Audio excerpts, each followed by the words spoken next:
Episode 1331, When Gods Discover Image Generation. I knew something was wrong the moment my veranda felt crowded. Not human crowded.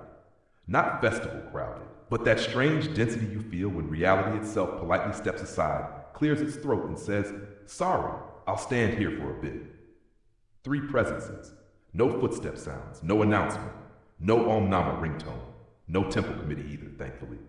Just arrival. Shiva sat first. He didn't ask. He never does.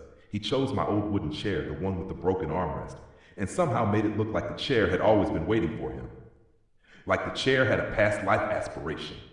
Ash on his shoulders, hair tied like he forgot midway, eyes calm in that unsettling way that says, "I've already destroyed this universe twice. Relax." Krishna followed, lounging sideways on the railing, flute dangling like an afterthought. He looked amused already, which worried me deeply. Krishna amused is Krishna dangerous. Krishna bored is manageable. Krishna amused means someone's lesson is about to arrive disguised as a joke. Ayappa arrived last, not dramatic, no sound, just there, standing slightly away, gaze sharp, posture alert. He was distracted, which is rare. I poured coffee for myself. None of them needed it. But habit is how I stay sane when gods drop in unannounced. Also, coffee is cheaper than therapy. The topic appears without being invited. Krishna spoke first, of course. "Tiger," he said, grinning, "have you seen what humans are making with us these days?" I nodded slowly.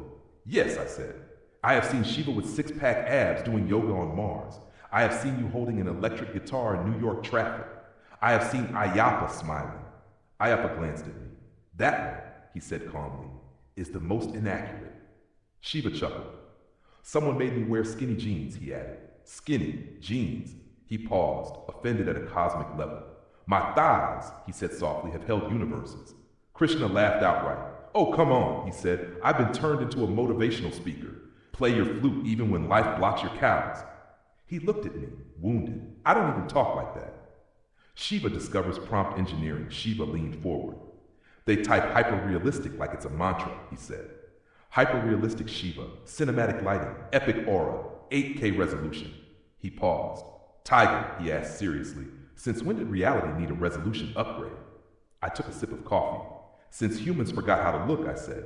Shiva nodded, satisfied, like he'd been waiting for that answer since the Vedas. Krishna clapped softly. "Well said. See, this is why we come here. No followers, no prompts, just perspective." He looked around my veranda. And questionable furniture. Ayappa isn't laughing. Ayappa was scrolling. Not a phone. Something else. Don't ask me what. If I knew, I'd already be worried. "While you two debate aesthetics," he said, "someone replaced gold with copper and hoped devotion wouldn't notice." Krishna stopped smiling. Shiva tilted his head. "Ah," Shiva said, "so that's what's bothering you." Ayappa nodded. "It's not the gold," he said. "It never is." He looked up at us. "It's the confidence. Humans used to steal with fear. Now they steal with spreadsheets." I felt that sentence land heavier than expected. Even the coffee went quiet. Krishna can't resist. Krishna tried to lighten it. "Maybe they used AI," he said. "Generate divine-looking metal, low budget, emotionally convincing, spiritually flexible." Ayappa didn't smile. "I saw one image," he said, "where someone wrote, 'Lord Ayappa will understand.'" Shiva laughed once. "Oh, he will," Shiva said. "Just not in the way they expect." That laugh had paperwork in it. Enter Vishnu Maya, in conversation only. Ayappa folded his arms. "Vishnu Maya is on his way," he said calmly. That sentence changed the air. The veranda didn't react. Reality did. Shiva's eyebrows rose. "Oh," he said. "That fellow?" Krishna grinned mischievously. "Isn't he the one who teaches lessons without explaining the syllabus?" Shiva leaned back. "Last time Vishnu Maya handled theft," Shiva said, "the thief returned the item, apologized to the wall, and then started farming." Krishna laughed. "Organic farming," he added, "with spiritual trauma." Ayappa finally smiled, just a little. "He doesn't punish," Ayappa said. "He reorganizes." That smile was not comforting. "They start reviewing AI images together." Krishna waved his hand. "Tiger, show them," he said. I hesitated. "Are you sure?" Shiva nodded. "Show us." I showed them. Krishna as a nightclub DJ. Shiva breathing fire like a dragon. Ayappa riding a superbike through neon fog. Krishna stared. "I don't even own those sunglasses." Shiva squinted. "Why am I always angry?" Ayappa frowned. "Why am I always glowing?" I shrugged. Humans like clarity, I said. Subtlety doesn't sell. Also, glow gets more engagement, Krishna sighed. So even devotion has metrics now. The real problem emerges. Shiva became quiet. This is not imagination, he said. This is replacement. Krishna nodded. They're not asking who we are, he said. They're deciding. Ayappa spoke softly. When devotion becomes content, he said, faith turns into formatting. That line stayed with me.